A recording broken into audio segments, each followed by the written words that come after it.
who's afraid to call out LeBron. LeBron's a great player and a great guy. But this notion that he's got to have all the best players on his team. He's got Kyrie Irving and Kevin Love. He wants everybody. He don't want to compete. He want to be the favorite all the time. He always wants to be the favorite every single time. And you know what's wild? When LeBronJames started stacking up super teams, Adam Silver had to switch up the whole league rulebook just because one guy decided regular competition wasn't enough. He needed guaranteed rings, not real battles. How did Adam Silver have to put the second apron in? Because LeBron got all his guys together. KD wanted to go play with the Warriors. What?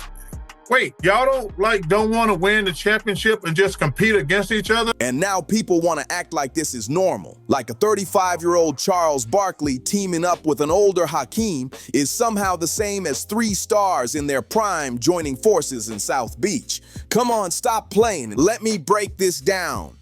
Barkley, a dude who never needed anyone's approval, never sold out, always said what he felt, made some light criticism about LeBron's super team era. And what happened? Suddenly, the LeBron Protection Agency hit panic mode like someone sounded an alarm. And remember what Chuck said? He pointed out how LeBron always got what he wanted. The biggest payroll ever, J.R. Smith, when he asked for him every piece he demanded. But we can give you no sympathy when you are LeBron James, the best player in the world, with all of those tools, top-heavy tools. We cannot have any sympathy. That's my understanding of it. And Chuck just asked one simple thing. Does the best player alive really need all the top players around him? Doesn't he want to actually compete? They supposedly want to compete. That's it. That's the crime Barkley committed. And for saying that, the whole media machine acted like Chuck betrayed some royal kingdom. Enter Richard Jefferson stepping right into the mix. And let me make this clear. This man is not clueless. He's actually sharp, which makes his moves even worse. Because when someone smart decides to twist the truth, that's not confusion. That's straight manipulation. I just won the championship. He got a young Kyrie Irving and a terrific Kevin Love.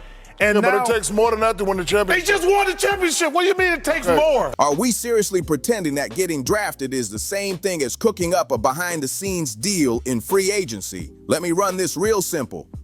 Barkley in 1984 was a rookie. A rookie. He didn't pick Philly. Philly picked him with the 5th overall slot. Meanwhile, LeBron in 2010 literally put on a full 1-hour TV event called The Decision, just to announce he was leaving the team that drafted him to link up with 2 other top-tier stars. That's a whole different kind of move, and it gets even wilder. They have given him everything he wanted. They have the highest payroll in NBA history. He wanted J.R. Smith last summer. They paid him. He wanted Shumpert last summer. They bought in Kyle Korver. He's the best player in the world. Does he want all the good players? He don't want to compete? Dr. J in 1985 was 35, deep into the later part of his career. This wasn't prime Julius Erving flying through the air with the iconic afro.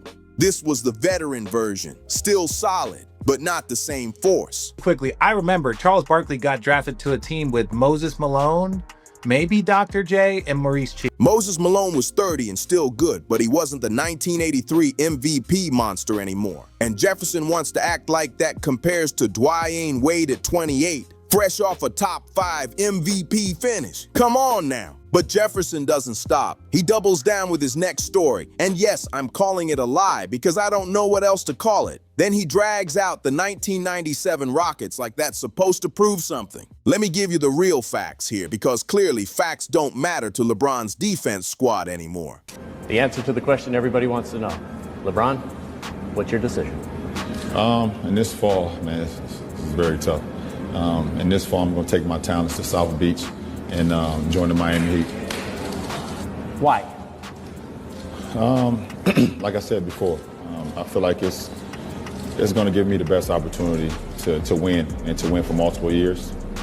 And not only just to win in the regular season or just to win 5 games in a row or 3 games in a row. I want to be able to win championships, and I feel like I can compete down there. When Barkley went to Houston in 1996, yeah, they had Hakeem Olajuwon still hooping at an all-star level. But by the time Pippen showed up in 1999, Hakeem was 36, Barkley was 35, and Scottie Pippen was 33 with a back so bad it already forced him to miss games. You know what the average age of that so-called super team was? 35 factorial. And you know what the average age of the 2010 Heat Big Three was? 26 factorial. But Jefferson says, and I quote, Pippen was in year 11, so he was in his prime. Actually, Pippen was in year 12 by 1999, and he only averaged 14.5 points that season, his lowest since 1989. Then I remember Charles Barkley going to Houston, and then he teamed up with Hakeem Olajuwon, and then Scottie Pippen was also there. So it wasn't older. Olajuwon and Charles Barkley were at year 14. The man had a brutal back injury the season before, plus knee and ankle issues. He literally had back surgery in the 1997 to 1998 season and missed 44 games. And this is supposed to be someone's idea of prime. Why can't they just tell the truth? And just when you think Jefferson can't stretch things any further, he pulls out the 2004 Lakers like that proves anything. Karl Malone was 40 years old. Let me say that again for the people trying to justify this. 40 years old. He was in his 19th season, coming off a year where he wasn't even an all-star for the first time since 1988. He averaged 13.2 points with the Lakers, way below his career 25 per game. But Jefferson points out he was the second all-time leading scorer, like that magically makes him young again. We all had similar situations, and we've all had thoughts about, either management or whatever, and we've always put forth the team and the respect that we have for each other to go out there and still do our job. While it's his problem, can you help but take it personally with the commitment you made to come back? No, I'm disappointed. I don't take it personally because I understand he's been put in a tough and difficult position. I think the disappointment comes that, if that was the case, it could have been done easily. Father Time doesn't lose. And Gary Payton, he was 35 and had just been traded mid-season by Seattle to Milwaukee because they felt he was past his prime. Let's go to Shaq and Kobe. Does everybody remember when they recruited Gary Payton, who was still in his prime, and then they recruited Karl Malone? The Sonics, the team Gary Payton gave over a decade of his career, decided he was getting older and sent him out for Ray Allen. Payton only averaged 14.6 points with the Lakers, his lowest since his second season. But sure, Richard, keep telling everyone this is just like 3 stars under 30 teaming up. And then Jefferson brings up Boston, like it's the same situation. Kendrick, you were on that squad. How do you not remember this? Kevin Garnett got traded to Boston on July 31st, 2007, in a huge deal involving 7 players. Ray Allen was traded to Boston a month earlier, June 28, 2007, in a separate deal involving 5 players and draft picks. That's not 3 stars meeting in a room in July planning their future. That's Danny Ainge grinding the phones and building through actual team construction.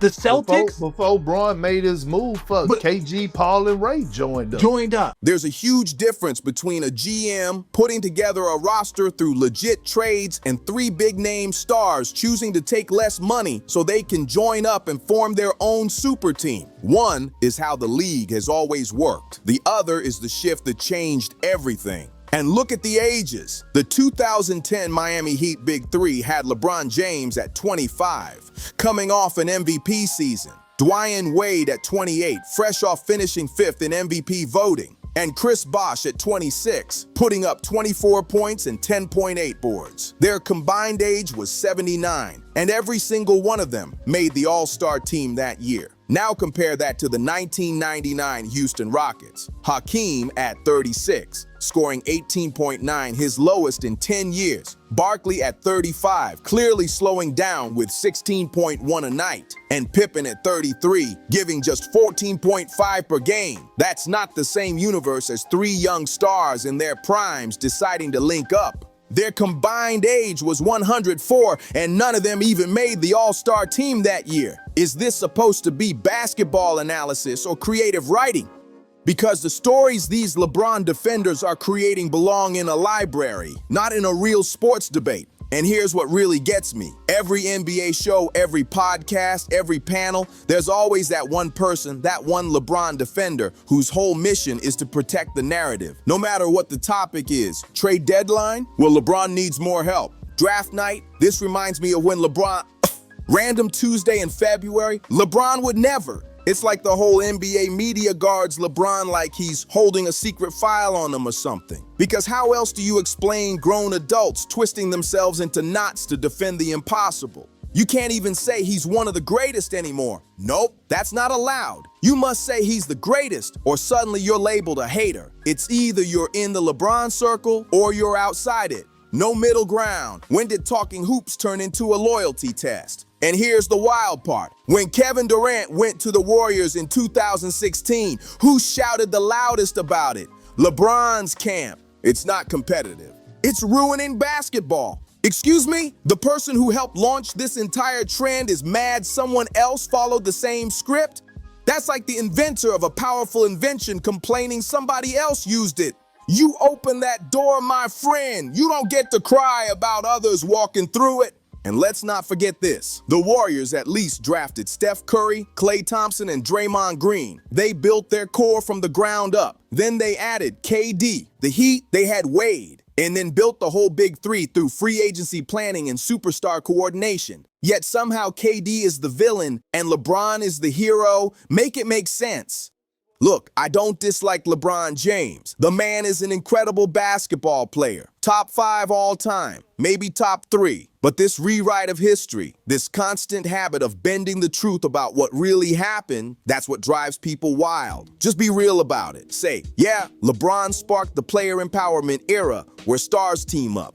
Say he shifted how titles are won. That's honest. But don't act like a 40-year-old Karl Malone is the same as 26-year-old Chris Bosh. The truth is simple. Before LeBron's decision in 2010, we had never seen 3 legit superstars in their full prime plan to team up. Never. Older vets joined contenders, sure. Teams traded for big names, sure. But 3 top 15 players under 30, all taking less money just to secure championships, that was brand new. That was different. That changed the whole league. And you want proof? Adam Silver literally changed the rules after it. The luxury tax got tougher with the repeater tax added in the 2011 CBA. The second apron, that exists because of what LeBron kicked off. If it was normal, why did the league panic and reshape everything? Think about this. The NBA added the Supermax in 2017 specifically to keep stars with their original teams.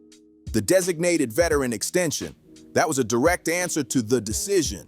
The league literally built new contract structures to stop the exact pattern LeBron made popular. But sure, tell everyone again how this was just like every other team-up in NBA history. For every LeBron defender out there, I've only got one request. Stop twisting the truth, stop with the fake comparisons, and stop acting like every great team was built the same way as the 2010 Heat. Charles Barkley getting drafted to Philadelphia is not the same as the decision, and we all know it. A 36-year-old Hakeem is not the same as a 28-year-old Wade. A 40-year-old Karl Malone is not the same as a 26-year-old Chris Bosh. And a deal a GM puts together is not the same as stars teaming up in free agency. These are facts, not opinions. So why does telling the truth about LeBron James feel like some kind of forbidden act in NBA media? The saddest part is that LeBron's real resume is already incredible without anybody twisting the story. 4 championships, 4 MVPs, the all-time scoring record. That's an amazing career. But somehow that's still not enough for his defenders. They act like they gotta rewrite the whole timeline just to protect the narrative. So next time somebody tries to tell you LeBron just did what everyone else did, hit them with the real question. If it was so normal, why did it shake the whole league? If it was so common, why did the rules have to change? And if everyone was doing it, why can't anyone name even one example of 3 prime superstars teaming up before 2010? Crickets every time. Thank you for watching. And if you enjoyed this breakdown, make sure to like the video, subscribe to the channel, and share it with someone who loves real basketball talk. The truth doesn't need a PR team. Only lies do. Peace out.